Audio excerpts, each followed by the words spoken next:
Hello everyone, this is Minku Nan. Welcome you all to my YouTube channel Study Simplified, and let us start with our new question paper previous year from CBSE board.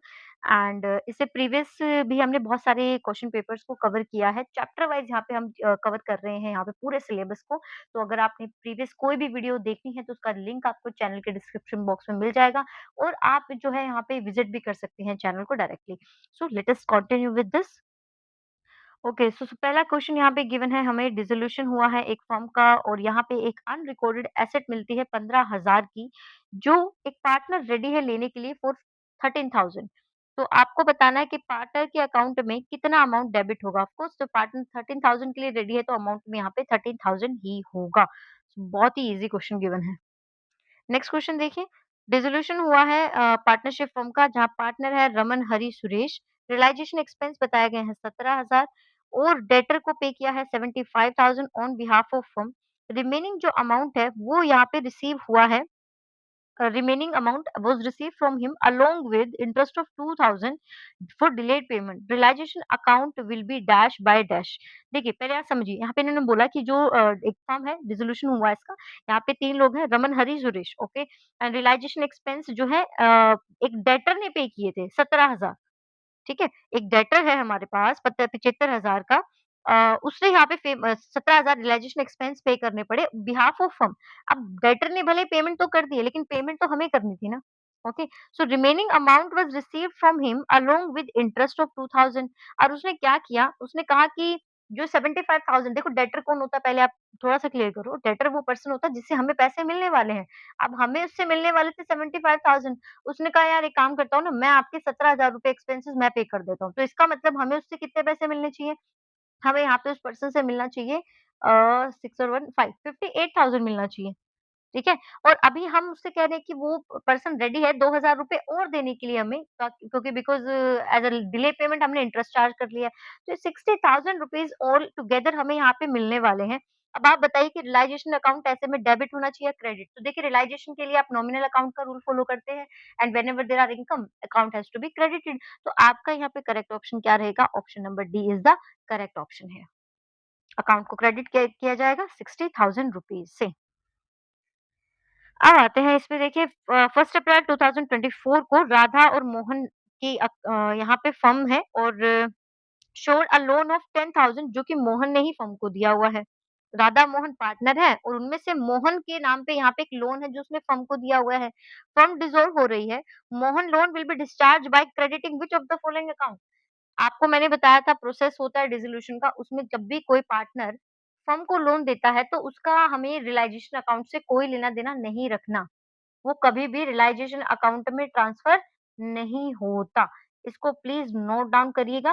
तो अगर आपको payment realisation account से नहीं करनी है, तो आप payment किससे करने वाले हो? आप पेमेंट करने वाले हो यहाँ पे बैंक अकाउंट से, यानी कि पैसे देकर ही पीछा छूटेगा यहाँ पे। तो कौन-सा आपका करेक्ट ऑप्शन है यहाँ पे? So the correct option is option number D. ध्यान रखिएगा, ऐसे लोन पर अगर आपको कोई बेनिफिट होता है, for example out of 10,000 if Mohan get ready कि मुझे आप 8,000 भी दे दीजिए, दैट 2,000 प्रॉफिट जो आपको हुआ that you can transfer to realisation account, otherwise not. Next similar question है, which of the following event does not result in in reconstitution of the firm? तो इनमें से ऐसा कौन-सा इवेंट है जिससे कि आपका डिसोल्यूशन यहाँ पे नहीं होगा? चलिए देख लेते हैं। सो पहला बोला है कि अगर पार्टनरशिप अगर आपकी डिसॉल्व हो जाए तो इसको तो आप रिकॉन्स्टिट्यूशन कह सकते हो। आपको भी पता है एडमिशन हो, रिटायरमेंट हो, एक्सपल्जन हो, डेथ हो, और या फिर वैसे ही normally profit sharing ratio change हो जाता है किसी और वजह से, तो ये डिसोल्यूशन ऑफ पार्टनरशिप होता है, पार्टनरशिप फर्म नहीं। देन डेथ अगर पार्टनर की हो जाए ये भी रिकॉन्स्टिट्यूशन है, चेंज हो जाए प्रॉफिट शेयरिंग रेशियो में ये भी रिकॉन्स्टिट्यूशन है। तो कब होती है आपका कि बिज़नेस ही आपका मतलब रिकॉन्स्टिट्यूशन नहीं करना पूछा गया है। तो आपका करेक्ट ऑप्शन होगा जब आपकी फर्म ही बंद हो जाएगी तो उसका रिकॉन्स्टिट्यूशन होने का तो मतलब ही नहीं बनता। ठीक है? नेक्स्ट क्वेश्चन पे चलते हैं। और यहाँ पे आपको एक फुल फ्लेज्ड 6 मार्कर क्वेश्चन है गिवन है। अकाउंट देख लेते हैं हमें क्या बनाना है, तो हमें बनाना है सिर्फ रियलाइजेशन अकाउंट। तो चलिए स्टार्ट कर लेते हैं हमारे फॉर्मेट से। उम, ये क्वेश्चन है और फॉर्मेट स्टार्ट कर लेते हैं हम।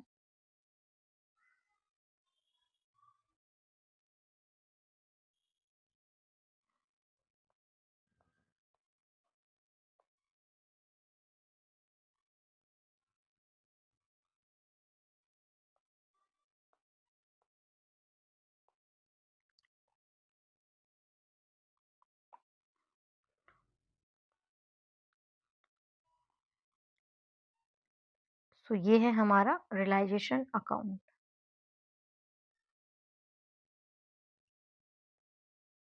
हुँ। तो सबसे पहले हमें क्या करना है, हमें ढूँढना है कि कौन-कौन सी एसेट हमारे पास यहाँ गिवन है। तो देखिए कैश एट बैंक इसमें ट्रांसफ़र नहीं किया करना चाहता। स्टॉक गिवन है, डेटर गिवन है कितने के 95,000 then land and building given है 182,000 प्लांट एंड मशीनरी गिवन है 1 लाख। तो क्या करिए आप इन सभी को यहाँ पे टू सन्ड्री एसेट लिखकर सारी की सारी एसेट यहाँ पे ट्रांसफर कर दीजिए। मैं यहाँ नहीं लिख रही हूँ एक-एक का नाम, आप लोग लिख लेना और यहाँ पे मैं सिर्फ टोटल कर देती हूँ इसका। सो टोटल आपका आएगा 997 में से माइनस कर दो आप 4,05,000 और प्लस करना है 5,000 ठीक है।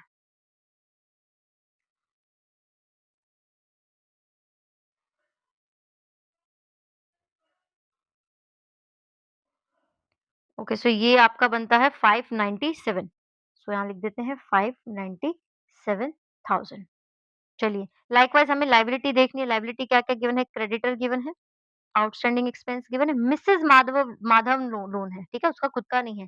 चटर्जी लोन, क्या चटर्जी लोन को ट्रांसफ़र किया जाएगा?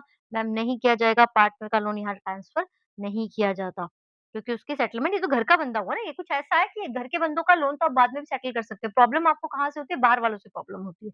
तो रियलाइज़ेशन आपका सेटलमेंट ही है।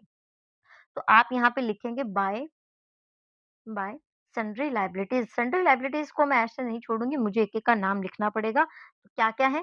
Creditors are there, outstanding expenses are there, then Mrs Madhavan's loan here ऐसे लिख देते हैं बस।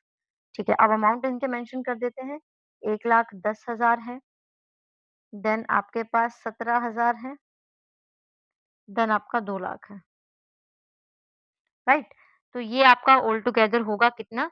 अच्छा प्रोविज़न फॉर डाउटफुल रह गया भाई। प्रोविज़न फॉर डाउटफुल डेट कितना था? 5,000 सो ये आपका टोटल कितना हो गया?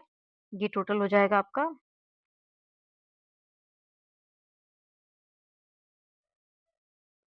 3,32,000 अब आ जाते हैं हम अपनी एडजस्टमेंट्स पे। सो अब एडजस्टमेंट देखिए वन बाय वन।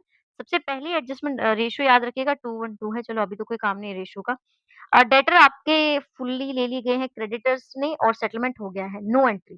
ध्यान रखिएगा मैं यहाँ टिक कर देती हूँ ताकि आपको पता रहे कि क्रेडिटर का सेटलमेंट हो चुका है तो आपको यहाँ पेमेंट नहीं करनी। माधवन रेडी है कि वो मिसेस माधवन का लोन पे करेंगे। तो ठीक है यहाँ लिख देते हैं हम टू माधवन्स कैपिटल अकाउंट। स्पेस की वजह से मैं यहाँ शॉर्ट में लिख देती हूँ। ब्रैकेट में ज़रूर लिखिएगा मिसेस माधवन लोन, ताकि याद रहे कि ये पेमेंट और आपको एग्ज़ाम में भी ना ये मेंशन करना होता है कि आपने किस चीज़ की पेमेंट की है, ब्रैकेट में ज़रूर लिखना है।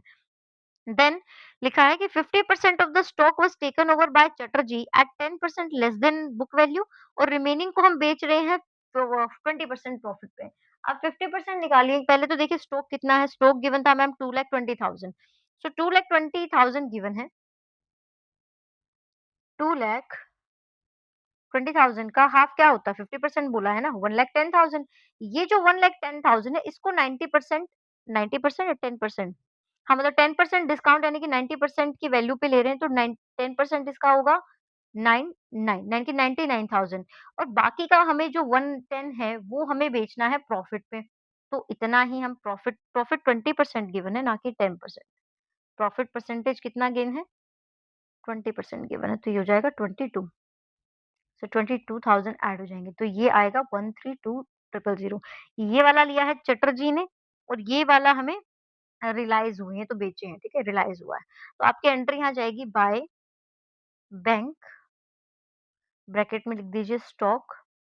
बैंक से हमें कितने पैसे मिल रहे हैं? जो सोल्ड हुए हैं 132,000 एंड जो हमें चटर्जी से रियलाइज़ हुआ है, ब्रैकेट में फिर से स्टॉक और अमाउंट आ जाएगा 99,000 राइट? देन हमें गिवन है लैंड एंड बिल्डिंग जो कि पिलाई जी ने ले ली है। कितने में ली है? भाई Pillai's capital account land and building amount given है हमें 10 लाख का। यहाँ देखिए 10 लाख अमाउंट गिवन है और प्लांट एंड मशीनरी भी उन्होंने ली है and plant and machinery was sold. ये प्लांट एंड मशीनरी बिकी है।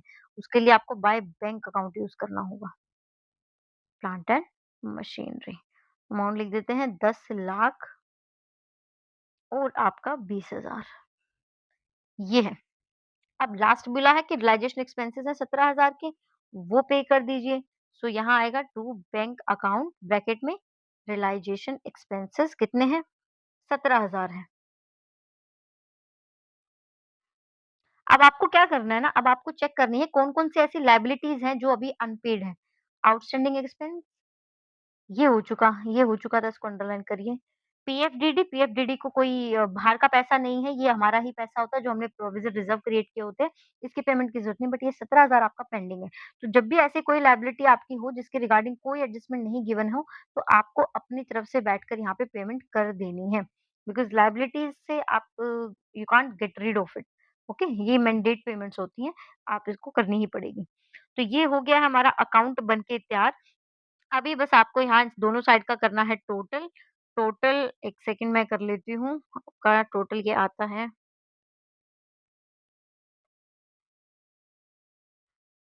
आपकी क्रेडिट साइड का टोटल आता है 15,83,000 और इधर भी लिख देती हूँ 15 देख लेती हूँ क्या पता प्रॉफ़िट आए, लॉस आए।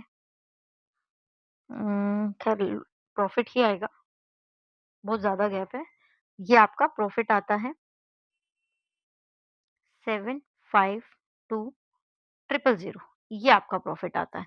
सो आपने क्या करना है, इन्हें बाँट देना है, इस प्रॉफ़िट को आपने बाँट देना है किसमें? तीनों पार्टनर्स में। तीनों पार्टनर्स के नाम 2 के तो मुझे याद हो गए, माधवन और चटर्जी। तीसरा पर्सन कौन है? यहाँ लिखा ना पिल्लाई। सो पिल्लाई और जो भी इनका रेशियो रहेगा उसमें आप इस पैसे को बाँट देंगे and that is how you have completed the question. Easy question था। तो मिलते हैं आपसे नेक्स्ट वीडियो में, तब तक के लिए देखते रहिए and have a nice day.